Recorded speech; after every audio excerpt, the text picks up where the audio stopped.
অন্নপূর্ণা ভান্ডার প্রকল্পে যারা আবেদন করেছিলেন কিন্তু এখনও পর্যন্ত ৩,০০০ টাকা আপনারা পাননি, তাদের জন্য রয়েছে অত্যন্ত খুশির খবর। অনেক আবেদনকারীর স্ট্যাটাস হয়তো আন্ডার প্রসেস বা আন্ডার এনকোয়ারি অথবা রিজেক্টেড দেখাচ্ছে।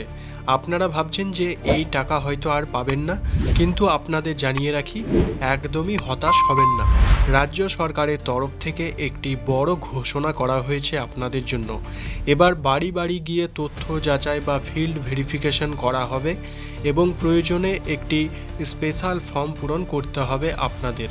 আজকের ভিডিওতে আমি আপনাদের একদম বিস্তারিতভাবে জানাবো কারা এই সুযোগ পাবেন, কি কি কাগজ বা ডকুমেন্ট প্রস্তুত রাখতে হবে এবং কবে এই কাজ আপনারা করবেন।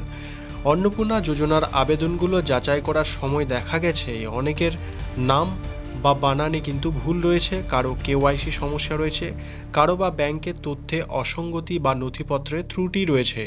এই সমস্ত কারণে অনেকের ফর্ম বাতিল বা আন্ডার ইনকোয়ারি হয়ে পড়েছে।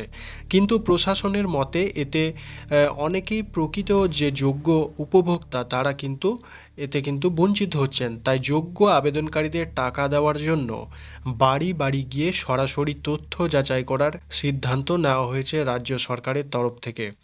অর্থাৎ স্ট্যাটাস রিজেক্ট দেখালেই যে আবেদন বাতিল হয়ে গেছে তা নয়। প্রশাসনিক নির্দেশ অনুযায়ী ফিল্ড ভেরিফিকেশনের সময় যাদের নথিপত্র এবং তথ্য সংশোধনের প্রয়োজন পড়বে তাদের একটি বিশেষ বা স্পেশাল ফর্ম পূরণ করতে দেওয়া হতে পারে। এই ফর্মের মাধ্যমে আপনার পরিচয়, ব্যাংকের তথ্য এবং বাকি সমস্ত নথি আবার প্রথম থেকে মিলিয়ে দেখা হবে। আপনার বাড়িতে যখন ভেরিফিকেশনের জন্য টিম আসবে বা আধিকারিকরা আসবে, অথবা আপনাকে যদি বিডিও অফিসে বা পঞ্চায়েত অফিসে ডেকে পাঠানো হয়, তখন আপনি এই ডকুমেন্টগুলি অবশ্যই রেডি রাখবেন। প্রথমত আধার কার্ড, দ্বিতীয়ত ভোটার এবং পরিচয়পত্র, তৃতীয়ত ব্যাংকের পাসবই এবং চতুর্থত আবেদনপত্রে দেওয়া আপনার যে মোবাইল নাম্বার রয়েছে সেইটি। মোবাইল নম্বরটি যেন অবশ্যই সচল থাকে, যাতে ওটিপি বা ফোন এলে আপনারা সেই ফোন যেন রিসিভ করতে পারেন বা ওটিপি এলে সেটা যেন আপনারা দিতে পারেন। এর পাশাপাশি আবেদন সংক্রান্ত অন্য কোনো প্রয়োজনীয় নথি থাকলে সেটিও আপনারা প্রত্যেকে সঙ্গে করে রাখবেন। প্রশাসন থেকে জানানো হয়েছে যে 10ই জুলাইয়ের মধ্যে এই আবেদন যাচাইয়ের কাজ শেষ করার লক্ষ্য নেওয়া হয়েছে রাজ্য সরকারের তরফ থেকে। শুধু বাতিল হওয়া আবেদন নয়, যাদের ফর্ম এই মুহূর্তে আন্ডার ইনকোয়ারি থাকা অবস্থায় রয়েছে সেই ফর্মগুলোও দ্রুত নিষ্পত্তি করা হবে।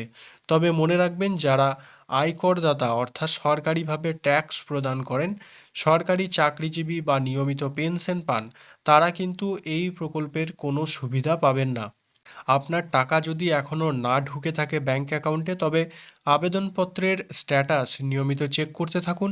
নিজের মোবাইল নম্বরটি সবসময় সচল অর্থাৎ চালু রাখুন এবং বাড়িতে ভেরিফিকেশন টিম এলে একদম নিজস্ব যে সঠিক তথ্য রয়েছে সেগুলি তাদের প্রদান করুন। কোনো রকম গুজব বা ভুয়ো খবরে কান দেবেন না।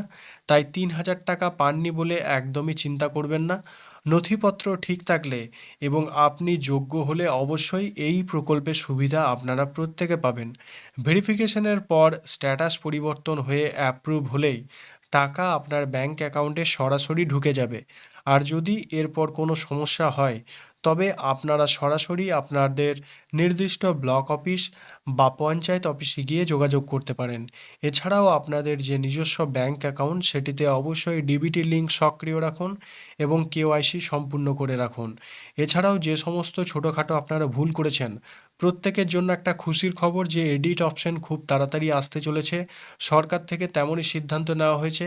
আমি ইউটিউবে সর্বপ্রথম এই এডিট অপশন নিয়ে ভিডিও বানিয়েছিলাম। আপনারা প্রত্যেকে সেই ভিডিওর কমেন্ট সেকশনে জানতে চেয়েছিলেন যে দাদা কবে এডিট অপশন আসবে। তো আপনাদের জন্য খুশির খবর, খুব শীঘ্রই রাজ্য সরকার এই এডিট অপশন চালু করতে চলেছে। আশা করি ভিডিওটি প্রত্যেকের খুব ভালো লেগেছে। ভিডিওটি ভালো লাগলে লাইক করবেন এবং বন্ধুদের সাথে প্রচুর পরিমাণে শেয়ার করবেন, এবং আপনার কোনো জিজ্ঞাসা থাকলে অবশ্যই আপনি নিচে কমেন্ট সেকশনে কমেন্ট করে আমাদের জানাবেন। আমি সেই সমস্ত বিস্তারিত তথ্য আপনাদেরকে শেয়ার করব। আর চ্যানেলে নতুন হয়ে থাকলে চ্যানেলটি সাবস্ক্রাইব করে আমাদের সঙ্গে থাকবেন। দেখা হচ্ছে পরবর্তী কোনো এক গুরুত্বপূর্ণ ভিডিওতে। ততক্ষণ প্রত্যেকে ভালো থাকবেন, সুস্থ থাকবেন। ধন্যবাদ।